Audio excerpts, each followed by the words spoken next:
Pero sabi ng wisdom, how long will you love being ignorant?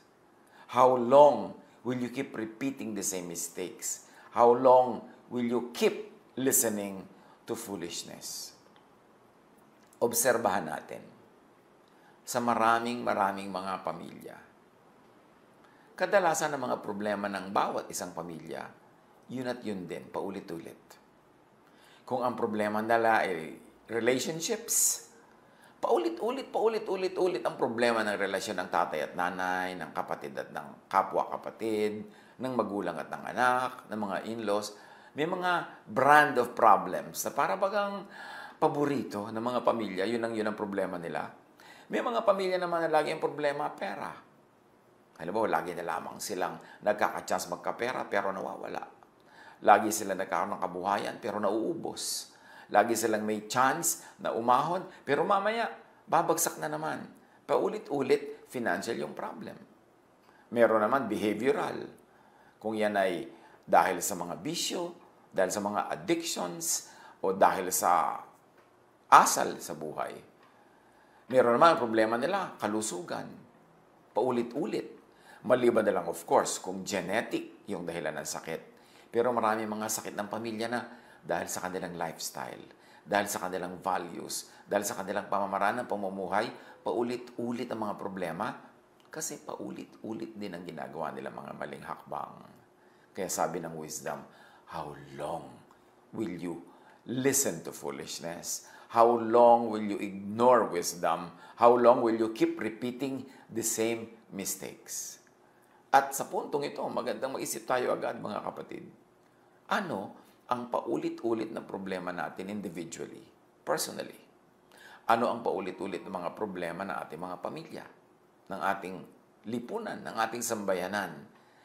Malamang na ang dahilan nun ay paulit-ulit na pagkakamali at paulit-ulit na napakatagal na pagbibingi-bingihan sa karunungan at sa itinuturo ng wisdom. Verse 23, I wanted to tell you everything I knew and give you all my knowledge, but you didn't listen to my advice and teaching. Ganyan daw katyaga ang wisdom. Ganyan katyaga ang Diyos. Ganyan katyaga ang karunungan at kaliwanagan. Paulit-ulit, turo ng turo, pero patuloy na hindi pinakikinggan ng mga foolish people. And it takes consistency and stubbornness to be foolish. You don't become foolish by committing one mistake, or two, or three. Foolishness is in continuous repetition of errors and mistakes without learning. Verse 24 and 25. I tried to help, but you refused to listen. I offered my hand, but you turned away from me. You ignored my advice and refused to be corrected. So wisdom tries to help. Wisdom offers a helping hand. Wisdom uses tools, instruments, helpers to teach us. Kung yun man ay mga formal teachers, informal teachers, counselors, kung yun man ay verses, yun man ay mga buhay ng nasa paligid natin o sarili nating buhay o mga mumunti, maliliit na mga pain na nararamdaman natin tuwing mali ang mga ginagawa at mga desisyon natin sa buhay, patuloy na kinakausap tayo ng wisdom. Kaya helpful, useful kuminsan yung pain. Kasi tool yan, instrument yan ng wisdom to call our attention that something is wrong. And why is our attention being called? So that the wrong thing will not become a bigger and bigger mistake. Kasi lahat may bunga. Nagbubunga ang lahat. Fools turn away from wisdom and godly reason. Fools ignore godly advice and correction. Fools ignore early signs of trouble and early and light corrections. Isa yan na characteristic of foolishness. May mga senyales na napatungo siya sa problem, hindi pa niya pinapansin. Binibigyan na siya ng mga magagaang tapik, pitik, kalabit. Hindi niya pinapansin. Ang inaantay niya ay malaking dagok malakas na hampas, malakas na palo para lang siya magising. Pero kung tayo ay makikinig lang sa mga maliliit na bagay, mga bulong, mga anas ng karunungan, mga tapik at pitik ng buhay, hindi na tayo aabot pa sa lumala ng lumala ng lumala. Kaya kung nagkakaroon ka na ng financial problem, bata ka pa lang.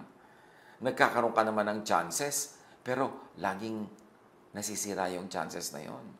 Hindi natin tinutukoy dito yung talagang wala namang chance magkamali dahil wala talagang pera, wala. Pero yung meron, tapos nawawala pa. Tapos magkakaroon ulit, mawawala na naman, pabalik, merong foolishness involved. Huwag tigasan ng loob, huwag tigasan ng puso, huwag magbulag-bulagan, makinig.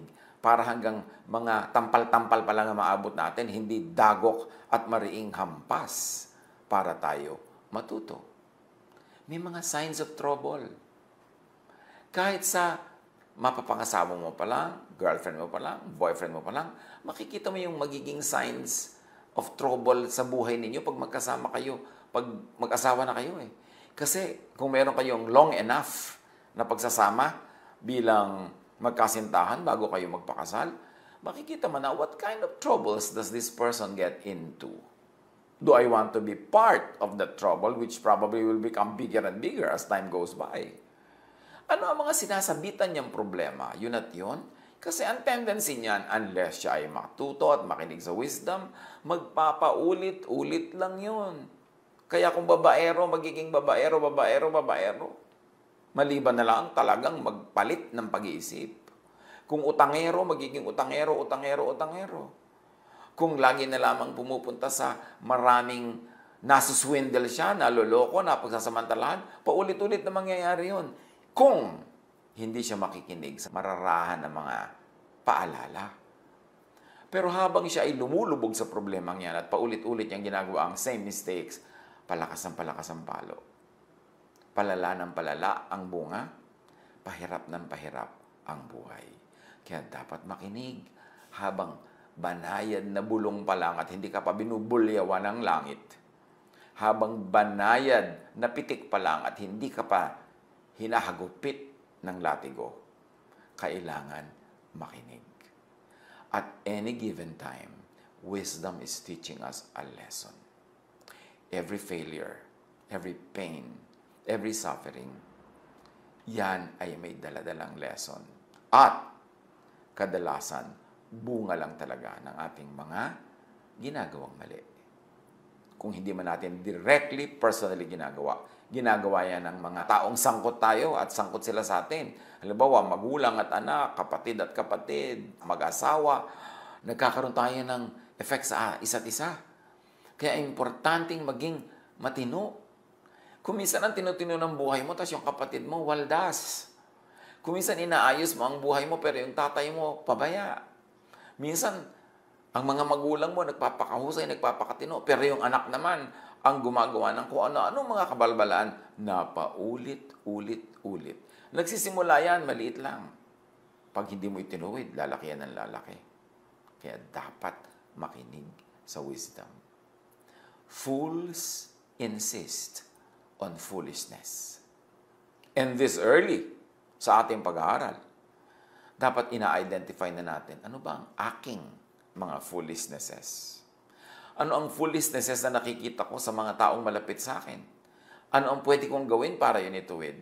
O ano ang pwede kong gawin para iligtas ang sarili ko sa sure disaster na darating sa kanya? At pag hindi ako lumayo, hindi ako gumawa ng tama, ay madadamay at madadamay ako. Foolishness is a long road.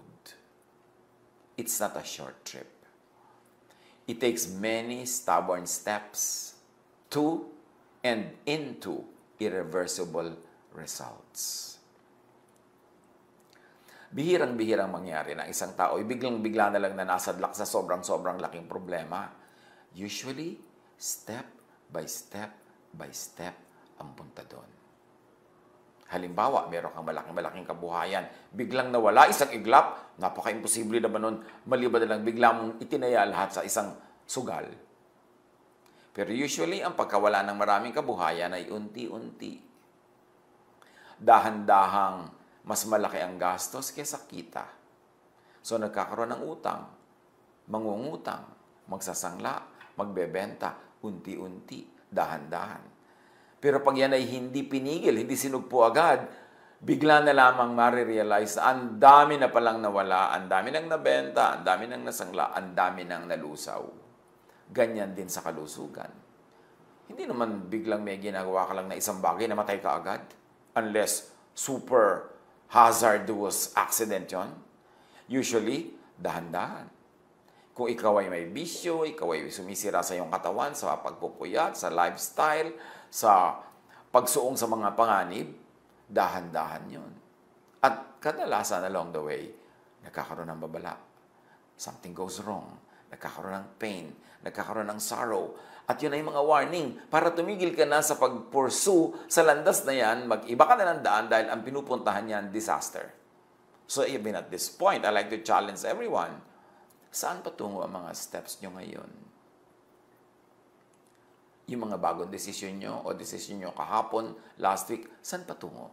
Patungo ba yun sa wisdom o sa foolishness? Nandito tayong lahat ngayon sa kinakatayuan, kinakaupuan natin, sa ating kinalalagyan, dahil dinala dito tayo ng marami mga steps that we have taken in the past. Hindi ka biglang isang kisap mata, isang iglap nandyan ngayon. Bunga yan ng maraming mga hakbang. At kung nakakahalata ka na hindi mo gusto yung kinalalagyan mo ngayon, o hindi mo gusto ang pinupuntahan mo, stop, mag-U-turn, change your way para maiba. Huwag nang ituwid pa ng isang pagkakamali ang isang pagkakamali kasi lalong babaloktot. Umatras. Kung nakakaramdam ka na patungo ka sa disaster, atras. Kung noong mga una ay nakakalusot ka, nakakapagpalusot, don't think na laging may lusot. Why? Because what you plant is what you harvest. Yan, pag nag-analyze tayo ng maraming taong lumulubog sa problema, ang isang dahilan. Magkakaproblema sila dahil sa foolishness, magpapalusot. Gagawa ng palusot, tatapalan, tatakpan, pagtatakpan, gagawa ng isang mali para takpan yon o para punuan yung kulang. Pero mamaya, palaki ng palaki yung mistake, palaki ng palaki ang kulang, palaki ng palaki ang ginagawang pagtapal, hanggang isang araw sumambulat na ang laki-laki na pala ng problema. Verse 26 of Proverbs 1, "So I will laugh," sabi ni Wisdom, "at your troubles, and make fun of you when what you fear happens. Disasters will strike you like a storm. Problems will pound you like a strong wind. Trouble and misery will weigh you down." Yan ang sabi ni Wisdom. Sa hinaba-haba ng pagtuturo ko sa iyo, sa dinami-rami ng warning na inignore mo, pag dumating ang panahon na biglang sumabog ang problemang nililikha mo, huwag kang umasa na bigla kitang hahanguin dyan. Foolishness leads to disasters, problems, trouble, and misery. Natural law prevails because God is the author of nature and God is the author of natural law. And natural law always demands and ends in balance. Ang utang binabayaran. Ang pagkukulang pinupunuan. Ang baluktot itinutuwid. Ang madilim nililiwanagan. Ang mali itinatama. Causes will have effects. Ano man ang nangyayari sa buhay natin ngayon, effects ng causes that we or people close to us have done in the past, either immediate or in the past long gone. Kumisa nga yung pagkakamali ng lolo, pagkakamali ng nanay, ng tatay, pinagdurusahan pa hanggang ngayon ng apo. Kasi may bunga ang bawat bagay. Ang magandang bagay na ginawa ay magbubunga ng maganda. Ang hindi magandang bagay na ginawa ay magbubunga ng hindi maganda. Planting will lead to harvest. Wisdom abides by natural law, by cause and effect. Wisdom lets fools harvest what they plant. Walang palusot. Ang problema kumisan sa magaling lumusot, magaling gumawa ng paraan, magaling magtapal, akala nila laging magwo-work yun. Pero meron yung bunga. Proverbs 29:1, whoever remains stiff-necked after many rebukes will suddenly be destroyed without remedy. Yung laging utang ng utang kasi hindi naman nakakabayad at wina-warningan na ng lahat, huwag ka na mangungutang, nadedemanda na, nakukulong na, inaaway na, nalalagay na sa panganib. Tapos yung pa rin, utang pa rin ng utang, you live within your means para hindi mangyari yon. But there are people who never learn the simple arithmetic of do not spend more than you earn. Understandable lang ang spending more than you earn pagka mayroong medical emergencies. Pag may nakatayang life and death na kailangan ka mangutang. Pero yung mangungutang ka para ka mag-party, mangungutang ka para ka magbakasyon, mangungutang ka para ka bumili ng bagong kotse, o mangungutang ka para ka magpagawa ng ganito't ng ganyang project, o bumili ng ganito't ganyan, or hindi mo man inuutang ay lalong masama kung ninanakaw, lalong masama kung kinukupit, lalong masama kung ginagawaan ng masamang paraan para makuha, hindi naman talaga necessary sa buhay, may bunga yan. May bunga yan. Hindi pwedeng wala. Now, wisdom seeks refuge and protection in God on time before the disaster happens. Kasi nung nandyan na yung disaster, anong sabi ng wisdom? I will laugh at your calamities. Hindi ka nakinig sa akin noon. Don't expect me na biglang makinig sa iyo ngayon at hanguin ka sa hukay na ikaw mismo ang unti-unting naghukay at nung ikay nabulid, heto ngayon, hihingi-hingi ka sa akin ng awa. Fools will call for me, but I will not answer, sabi ni wisdom. They will look for me, but they will not find me. Kasi may panahon ng paghahanap ng wisdom before the problem strikes. Not after. Not during. Before. This is because they hated knowledge. They refused to fear and respect the Lord. They ignored my advice and refused to be corrected. They filled their lives with what they wanted. They went their own way so they will get what they deserve. Ubod ng linaw ng sinasabi ni wisdom. Ang mga hangal, ang mga hindi nakikinig sa akin sa paulit-ulit at patuloy kong pag-aalala at pagtuturo at pagbibigay ng babala, pag sila na ngayon ang bilang napahamak at tatawag sila sa akin, hindi ako sasagot. Hahanapin nila ako, hindi nila ako makikita. At bakit ganon? Kasi kinamuhian nilang karunungan. Tumanggi sila na matakot sa Panginoong Diyos at igalang ang Diyos. Binaliwala nila ang mga payo. Tinanggihan nila ang pagtutuwid. Pinuno nila ang buhay nila ng mga gusto nila at ibig. Hindi sila nakinig. Nagsolo sila sa kanilang mga kabaliwan.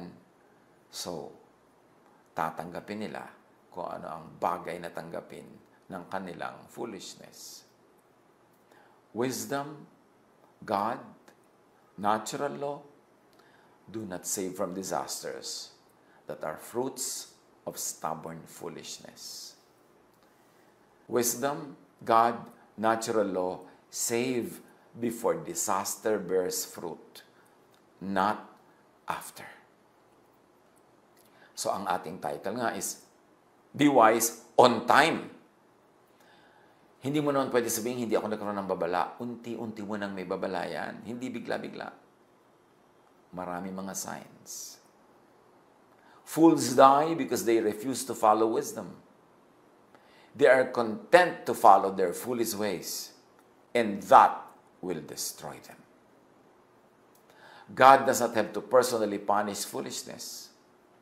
Natural law, cause and effect, works automatically. But those who listen to me will live in safety and comfort. They will have nothing to fear. So kung ayaw mong masuong sa malaking problema, huwag kang sumuong sa maliit na problema. Kasi yung maliit na yan, kakainin ka, parami ng parami, palaki ng palaki. Listen to wisdom. Long before disaster strikes. Listen to wisdom before, not during, not after disaster comes is the time to listen. Kailangan makinig na agad habang maaga. Right now, let's stop in our tracks. Freeze where you are. At suriin kung bakit ka nasa kalagayan mo ngayon. Yung may problema, isipin, anong mga hakbang ang ginawa mo o ginawa ng mga taong malapit sa iyo at sangkot ka? Anong mga ginawang hakbang? Bakit ka nandyan ngayon? Bakit kayo nandyan ngayon? Anong dapat gawin? Kung nakita nating may mali, itama. Itama na. Usually may price to pay. Ay, nagkamali po ako. O sige, pero alangan namang exempted ka sa result. Tanggapin mo kung ano man ang naging bunga, learn from it, and begin again. Listen to God's teaching. Listen to wise people's advice. Listen to conscience. May konsyensya naman tayo na kumakausap sa atin. Yan nga ang first line of defense. Yan agad na nagsasabi sa iyo, mali yan, mali yan, mali yan. Pero pag in-ignore mo yan, papaliit ang boses yan hanggang mamalat, hanggang mawala na, mapipi na, kasi ini-ignore. Listen to whispers and signs from events before calamity strikes. Wisdom seeks refuge and protection in God, as we have already said. But how do you really seek refuge in God? Paano ba kumakanlong sa Diyos? Psalm 34:8, taste and see that the Lord is good. Blessed is the one who takes refuge in Him. Now we have to define why. How does it happen? Paano ba tayo kumakanlong, sumisilong sa Diyos? Taking refuge in God doesn't mean running to God for protection only in the actual time of trouble. It also means walking in God's ways every day before the actual time of trouble comes. Mahalaga yun. Hindi ka lang tatakbo sa Diyos ngayon dahil andyan na yung problema. Dapat araw-araw, wala pang problema, bago magka-problema. At para hindi magka-problema, humahakbang ka na unti-unti, kahit maliliit na hakbang, patungo sa Diyos sa pagsunod sa kalooban ng Diyos. Hindi pwedeng hakbang ka ng hakbang ng palayo sa Diyos, tapos biglang ang kaharap mo ay disaster, bigla kang tatakbo pabalik sa Diyos kasi ang layo na nang narating mo. Taking refuge in God is best done by walking every day in the right path. Small steps.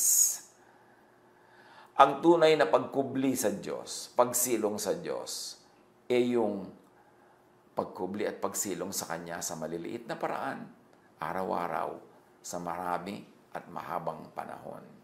Not by constantly walking in the wrong path, and then making a sudden U-turn to God when already faced with danger and disaster. You can try that if you're in a big trouble now. Why not? Baka naman biglang maligtas ka. But history and common observation both tell us it doesn't usually work that way. Ang mabisang pagsilong sa proteksyon ng may likha ay ginagawa hindi lamang sa aktwal na oras ng panganib at kapahamakan. Ang pagsilong sa proteksyon ng may kapal ay ginagawa araw-araw, unti-unti, sa patuloy na paghakbang at paglakad sa tamang daan. Huwag kang humakbang at maglakad sa maling daan at pagkaaya na yung kaharap mo na yung dambuhalang kakain sa'yo, bigla ka mag-u-turn patakbo sa Diyos. Ang layo mo na kasi, ang layo na nang narating ng mga hakbang mo, ang hirap mo ma-repair. Kailangan araw-araw ang hakbang ay sa tama, hindi sa mali. If realization or enlightenment comes late, during or after calamities, what do? Accept the fruit of what was planted. Kung nalubog ka sa utang, bayaran. Kung nailit ang iyong prenda, ibigay. Yan ang bayad eh. May cause, may effect. Kung ang naging bunga ay may nawala sa'yo, tanggapin mong may nawala. Kung ang bunga ay nasaktan, well, masaktan. Lilipas din yan. Ano man ang bunga, kung alam naman nating talagang dahil sa mga maling steps, kaya tayo napunta doon, don't be in denial, accept the fruit of what was planted. At huwag na magpalusot. Tanggapin. Masakit man, mahapdi, mahirap, tanggapin. Kasi yung pagtanggap ng bunga, yan ang simula ng iyong recovery. Pero pag lagi mong iiwasan yung bunga, hindi ka makaka-recover. Yung mangungutang ka na mangungutang, tapos yung kung sino man na kamag-anak mo o kaibigan o kakilala, ang bigla-bigla mong hihingan, uutangan para ibayad sa utang mo. Di siya yung nagbayad, hindi ikaw. Palusot yun. Huwag mong pagbayarin si Pedro sa utang ni Juan. Huwag kang magpahamak ng iba. Huwag kang humanap ng scapegoat. Huwag kang humanap ng ginhawa, pero iba ang nahirapan. Kung hirap ang naging bunga na yung mga pagkakamali, di mahirapan ka, tanggapin mo yan. At ang pagtanggap mo niyan, ang magiging simula na yung paggaling ng iyong recovery. Pero kung lagi kang magpapalusot, inilulusot mo ang sarili mo sa gusot, pero iba ang nasasalang, iba ang nasasangkalan, iba ang nahihirapan, hindi ka magkakaroon ng learning. Hindi magkakaroon ng tunay na correction because nature is not satisfied with balance. Hindi nagkaroon ng balance kasi iba yung nag-suffer, hindi ikaw. Kailangan, kung pagkakamali mo yun, edi akuin mo yung suffering. Kung mayroong kusa na tutulong sa iyo, kusa na magbibigay sa iyo ng ginawa, salamat. Pero yung para gumawa ka ng paraan na iba ang mahirapan, iba ang mapahamak, iba ang magbayad ng yung mga utang, hindi magkakaroon ng tunay na correction ng nature. Hindi ka rin mag-heal. Hindi ka rin maitutuwid. If realization or enlightenment comes during and after calamities, accept the fruit of what was planted. Pay. Learn. Then seek God's forgiveness and correction if that is in order. Begin again. Move on. But remember, you cannot move on if you do not accept the fruit of what was planted, if you do not accept the suffering, if you do not pay, you will never be able to really move on. Ang mangyayari lang, tapal-tapal, band-aid, band-aid, takip-takip, pero butas pa rin, sira pa rin, sasabog uli sometime soon. Creation, nature, always bears fruits. Nature always collects. Sa nature, sa natural law, ang utang, binabayaran. Pag hindi ikaw ang tunay na nagbayad at iba ang ipinasubo mo magbayad doon, hindi ka pa rin bayad, sisingilin ka pa rin. Pabalik-balik, paulit-ulit, walang lusot. So huwag mawili, huwag masanay sa palusot. Napaka-dangerous yan nagpapalusot. Tapos nakakalusot nga, akala niya it works. No. Iniipon lang yan ng nature sa isang araw ng paniningil. Your heart is fattened for a day of slaughter. Kaya huwag laging umasa sa palusot. Suffer the consequence. Tanggapin ng maluwag sa loob, lalo't kagagawan mo. Creation, nature always teaches. Pero salamat na lang. Creation, nature, God also forgives and corrects. And correction is unpleasant, painful even, only during the time of correction. Pero pag yan ay natutunan mo to gracefully and wisely accept, ang magiging bunga na niyan, wisdom. At pag naging wise ka na, ang magiging bunga na nun, good fruits. Creation, nature, God always gives a new chance. So kung meron man sa atin na nasadla kayo ngayon sa malaking suliranin, mabigat, mahirap na situation, harapin. Face the music. Tanggapin ang bunga. Ibayad ang dapat ibayad. Magdusa kung dapat magdusa. Pero matuto. Ituwid ang sarili. Humingi ng tawad sa Diyos o sa kapwa na nagawa ng mali. Magsikap at matuto. Magkakaroon lagi tayo ng chances. Because God is always God of second, third, fourth, infinite chances. Ang baguhin ang pagharap sa problema, hindi ang palusot. Baguhin ang ugali. Kung lagi ang nagiging bunga, yun at yun ding problema. Learn from mistakes. Jesus said in John 10:10, I came that you might have life and have it abundantly. Have it to the full. Pagka tayo'y foolish, maraming mga fullness na nagiging emptiness. Itama ang paraan para maging empty man ngayon, malagay tayo sa tamang pwesto to be full tomorrow. Be wise on time. Habang mas bata, mas magandang maging wise na. At hindi imposible maging wise habang bata. Kasi habang bata pa lang, natuturuan na rin tayo. Meron na mga little pain. May mga little singil na rin sa atin. Ang nature, may mga little paalala. Makinig para hindi na yun lumaki pa. Ang kalooban ng Diyos ay magkaroon tayo ng buhay na payapa, tahimik, nakapahinga, at masaya. Itama lang natin ang ating mga pamamaraan. God bless us all.